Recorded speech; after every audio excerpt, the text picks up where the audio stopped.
how to enter into attacking someone's legs from standing. Should you do it? If so, how?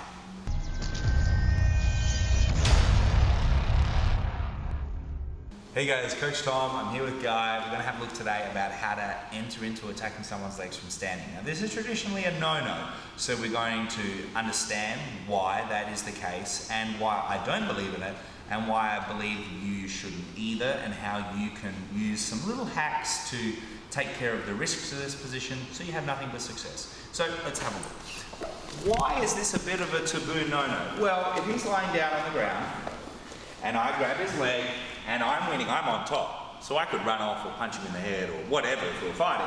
And I go, oh great, a foot. And I fall down, he can come up with me and get on top of me. And now I go, oh, I missed my lock. And now I'm getting smashed in the head. Or just beaten in jiu-jitsu with grappling. So, it's important to understand that, as I've mentioned before in videos, legs are a positional game.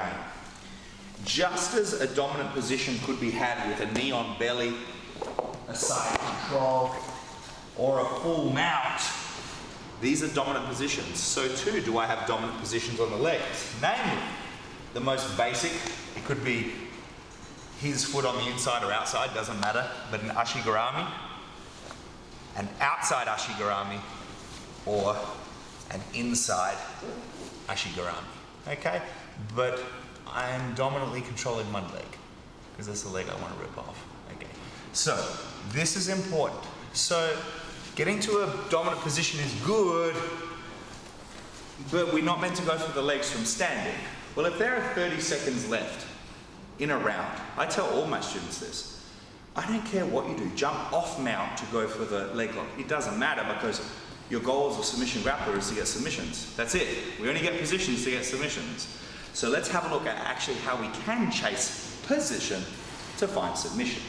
So anytime I'm here from standing, if I can get inside his legs, I have access to both legs. As guys get better, that gets harder.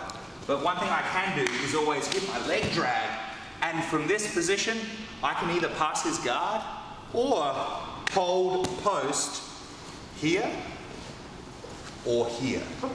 Okay, so now I've entered a dominant position. Now, falling back for the primary attacking leg or attacking the secondary attacking leg, the secondary leg, is just great jiu-jitsu. This guy can't get on top of me, forget about it, okay? However, let's now have a look at the one that most people are doing, especially if you're a white belt watching this. You're probably entering someone's legs and you're grabbing a foot and you're gonna fall down and try to say straight ankle, but you could heel hook, it doesn't matter. Have a look at a couple of tweaks here, guys. They're gonna keep the bad stuff from happening. So yeah, obviously I'm gonna try to get inside the legs. I'm gonna walk up to his hip line. You wanna be crowding him. Don't go from behind his hip line.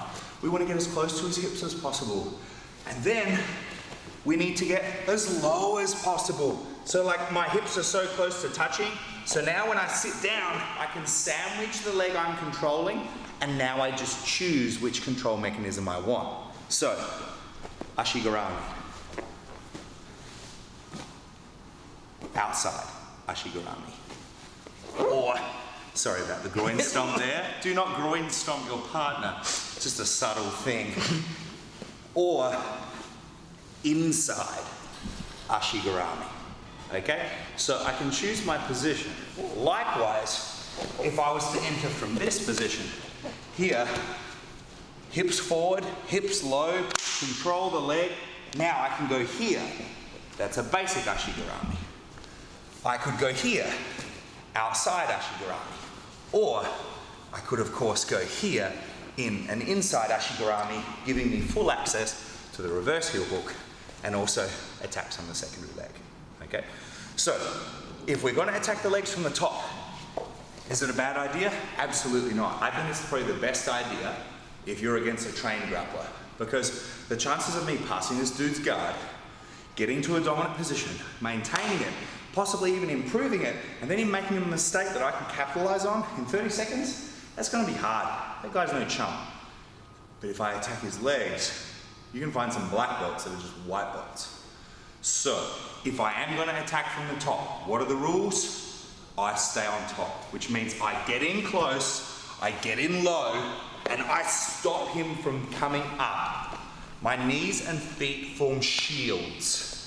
If I was doubtful about my ability to finish from here, like he was grabbing me or something, and I'm like, oh, this doesn't feel great, I will always be the one who takes top position. In this case, moving to a hip rewind leg drag position, okay? So if viewed from a positional emphasis, so say I come in, I sit down, I sit in for my ashigarami, and he's pulling me up, and I can't finish, trying to finish, because I've got a tight ashigarami. When we get up, I've actually got the positional control here that I need. So I can actually use my ashigarami in order to facilitate my passing. So there you have it, guys. Do I believe it's taboo to attack the legs from the top? No. The competition in particular in the gi rules, not reward it, yeah. If he got on top of me even just to his knees, he'd get 2 points. But at the end of the day, guys, if you're a submission grappler, it's about submissions, and you should chase dominant positions to get submissions. But if there's a choice between a submission or no submission, always choose submission. Remember, guys, most of the time, even some of you when you're competing, unless you're competing at really high levels, and even then often the guys can be, you know, somewhat buddies, most of the time you're training with your buddies. So don't be afraid of them getting on top of you and winning a match on points. Give them that. But attack their legs first, and you'll be surprised at how many legs you can get. But of course, just don't stop passing the guard. That's the big thing.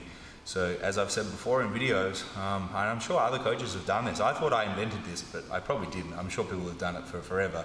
If I see someone leg locking too much, I tell them they've got to pass the guard to get a ticket, and they can use that ticket to leg lock. Once it's used, you've got to get another ticket by passing the guard again.